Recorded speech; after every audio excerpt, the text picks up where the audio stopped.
अस्सलाम वालेकुम जी, मेरा नाम डॉक्टर एहसन मसूद ख़ान है and I am a general physician. और जनरल फिजिशियन होने के साथ मेरे कुछ एरियाज़ ऑफ इंटरेस्ट हैं। मैं स्पेशलाइज़ करता हूँ हेल्थ सिस्टम्स मैनेजमेंट में, बट प्रिवेंटिव हेल्थ और ऑक्यूपेशनल हेल्थ मेरे वो एरिया हैं जहाँ पे मैं लोगों को गाइड करता हूँ।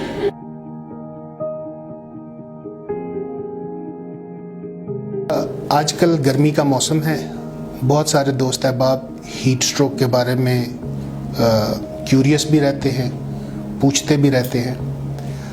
हीट स्ट्रोक एक बड़ी स्पेसिफिक टर्म है, in fact it is a medical emergency.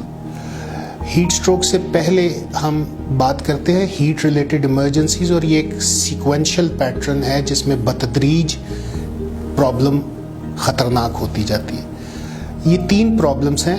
पहली को हीट क्रैम्प्स कहते हैं, दूसरी हीट एग्जॉशन और तीसरी हीट स्ट्रोक। जो हीट से रिलेटेड जितनी भी इमरजेंसीज हैं वो गर्मी के अंदर विगरस एक्सरसाइज या भरपूर जिस्मानी मेहनत करने से होती हैं। ज़्यादातर हमारे जो गवर्नमेंट हॉस्पिटल्स हैं उनमें ये प्रॉब्लम्स हमारे पास आती हैं जब ये हमारे मज़दूर भाई जो हैं ये गर्मी के अंदर मेहनत कर रहे होते हैं, तो उस वक्त उनको ये प्रॉब्लम्स आती हैं। ज़्यादा अफ्लुएंट एरियाज़ में वॉक करते हुए गर्मी के अंदर या जिम करते हुए लोगों को ये प्रॉब्लम्स आती हैं। इनमें जो सबसे माइल्ड चीज़ है वो हीट क्रैम्प्स है। हीट क्रैम्प्स आम तौर पे हम इसे रग चढ़ना कहते हैं। एकदम से मसल के अंदर स्वीयर पेन शुरू हो जाती है, और ये पेन्स पिंडलियों के मसल्स में, काफ्स में, बाजुओं में, चाहे वो आर्म्स में हो या फोर आर्म्स में हो, पेट में या बैक में एकदम से शुरू होती है।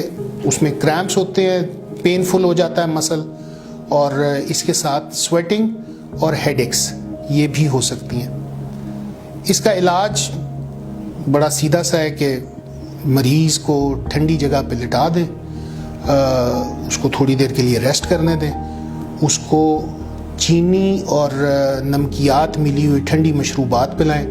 स्कंजवी lemonade is a very good option कि आप वो इस्तेमाल कर सकते हैं, बिकॉज उसमें पोटाशियम भी आ जाता है लेमन से, सॉल्ट्स भी आ जाते हैं दूसरे, चीनी अगर मिल जाए तो ग्लूकोज भी मिल जाता है, और अगर वो ठंडा हो तो very good. But you can use anything, जो भी ठंडा उस वक्त ठंडा और नमकियात वाली चीज़ आपके पास अवेलेबल हो, मीठी, वो इस्तेमाल कर लीजिए। मसल क्या अगर पॉसिबल हो तो आइस के साथ एक तौलिए में लपेट के उसके साथ उसकी टकोर 10 to 20 मिनट्स तक कर लें तो वो मसल भी रिलैक्स कर जाता है। लेकिन अगर इस कंडीशन को हम अटेंड नहीं करते तो ये नेक्स्ट स्टेज में यानी हीट एग्जॉशन में जा सकती है, अगर इसके बावजूद आदमी एक्सरसाइज करता रहे और रेस्ट ना करे। Heat exhaustion is an emergency, it is a dangerous condition. Dangerous इस वजह से है कि आम आदमी के लिए हीट एग्जॉशन और हीट स्ट्रोक में डिफ्रेंशिएट करना मुश्किल हो जाता है। हीट एग्जॉशन के अंदर यही सिम्टम्स, इसके साथ मतली, वॉमिटिंग भी हो सकती है, मरीज को उल्टियाँ भी आ सकती हैं, कन्फ्यूजन होनी शुरू हो जाती है, गुनूदगी होनी शुरू हो जाती है हेडेक्स के साथ साथ। मरीज थकन में बहुत ज़्यादा मुब्तला हो जाता है, फटीग, और बेहोश भी हो सकता है।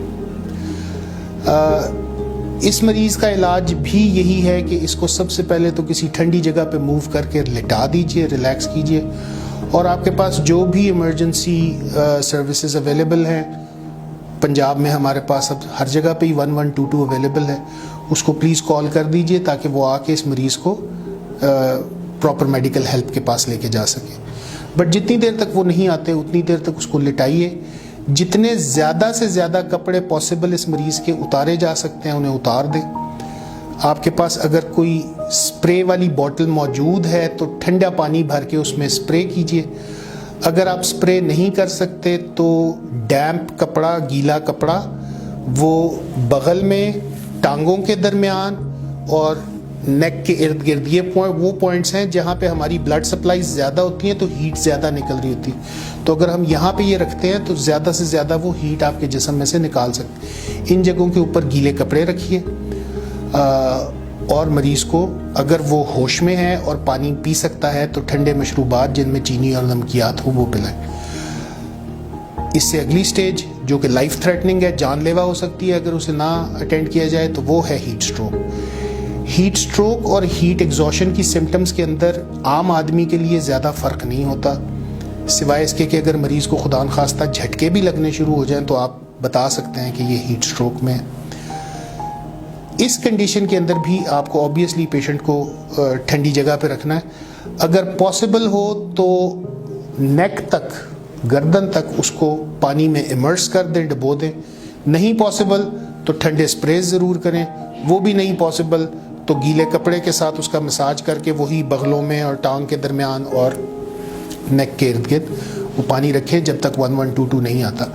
अगर आपके पास कोई डॉक्टर, नर्स, कोई फर्स्ट एड किट जिसमें आपके पास कोई आईवी लाइन अवेलेबल है, अगर मरीज पी नहीं सकता तो सिर्फ ट्रेंड हेल्प अवेलेबल होने की सूरत में उसको इलेक्ट्रोलाइट्स की ड्रिप्स दी जा सकती हैं, वरना वो 1122 जब उसे हॉस्पिटल लेके जाएंगे तो वो वहाँ पे करेंगे। So these are the sequential steps जहाँ पे नॉर्मली अगर हमको समझ आ रही हो तो हमें हीट क्रैम्प्स के ऊपर अलर्ट हो जाना चाहिए और वहाँ पे हमें इस मरीज़ को अटेंड कर लेना चाहिए। I hope this helps. Thank you very much.